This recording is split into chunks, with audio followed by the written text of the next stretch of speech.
Hello everyone, Salam alaikum, and welcome to my channel. My name is Shanaye and I am a convert. I don't like the word convert for some reason, or the word revert. I feel like it separates you, kind of, you know, because a lot of people say, oh, this person's a convert, mashallah, revert, mashallah, which it's good, but I feel like at the same time it separates you. But anyway, it's another thing. So when I do talk about myself in Islam, I prefer to say that I accepted Islam. That's what I say. I accepted Islam.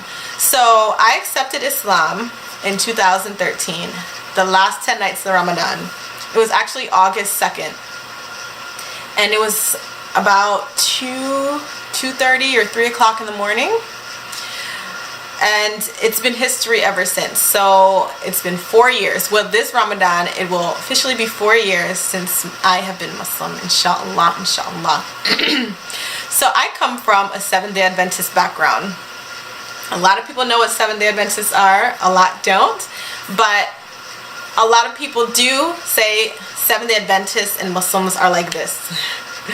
They're very close as far as the practices go, as far as no alcohol, no fornication, no pork, and different things like that. Seventh-day Adventists worship from Friday sunset to Saturday sunset. Those are holy days, or more holy, the days for worship. And so when I began to learn about Islam, everything I heard, everything I would read immediately made sense to me. It clicked for me. And I grew up in the US, and where I'm from, there's a good amount of Somalis. So at the time, I was interacting with a lot of Somalis, or a lot of Muslims in general. So whenever they would speak about Islam, I agreed. There was nothing I didn't disagree with. And of course at first, because you grew up one way, and then you're hearing another way, or you grew up in one religion and you're hearing another, you're a little defensive. But at the same time, I always believed everything they were saying. And also, I like to say that, which is true, Islam is the first religion that I've ever accepted. So even though I grew up as a Seventh-day Adventist, I was never baptized.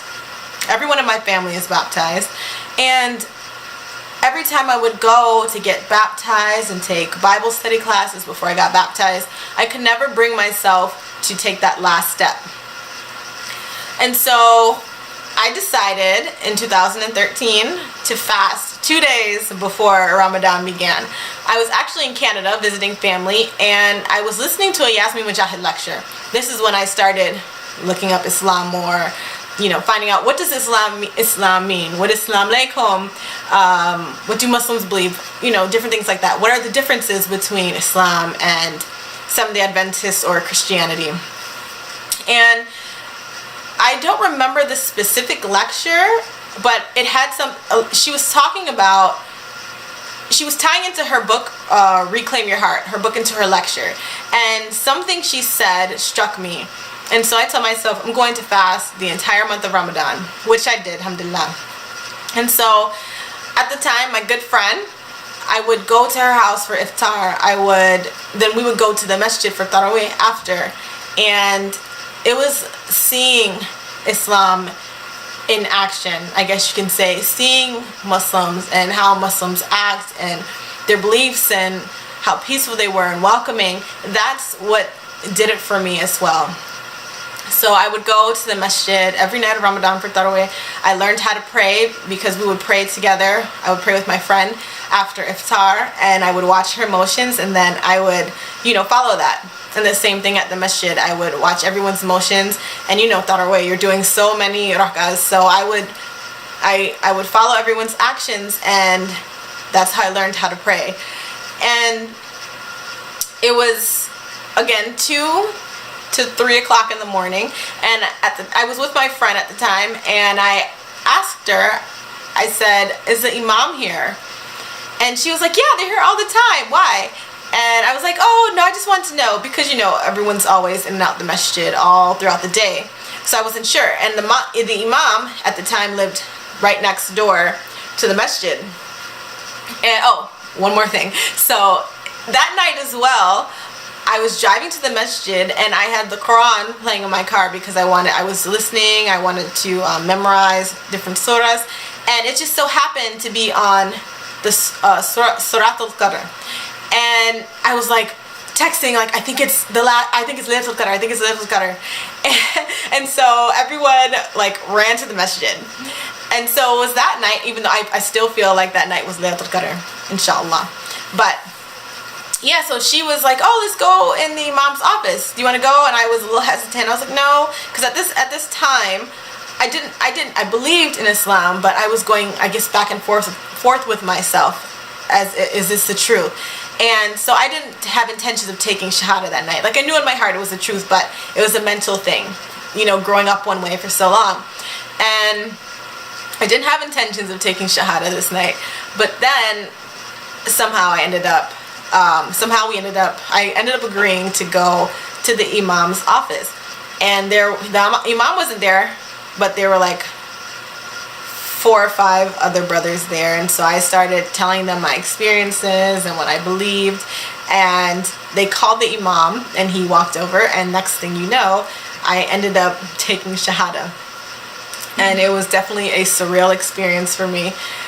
And that night when I went, or that morning when I went home after Fajr, I laid down, and then I felt like my old soul lifted up out of me, and like a new soul was breathed into me.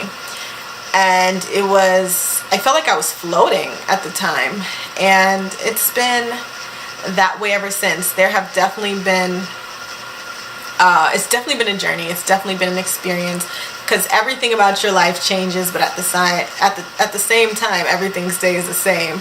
And it's just been different experiences and challenges with my personal life in terms of family and my social life, but it hasn't been such a challenge. But at the same time, I guess it depends on certain topics, which brings out the truth, or people's true feelings, or how they feel at the time, which becomes a challenge.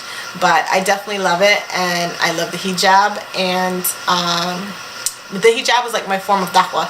So anytime anyone asks me about Islam, it's really because of, you know, they see the hijab and then they want to know.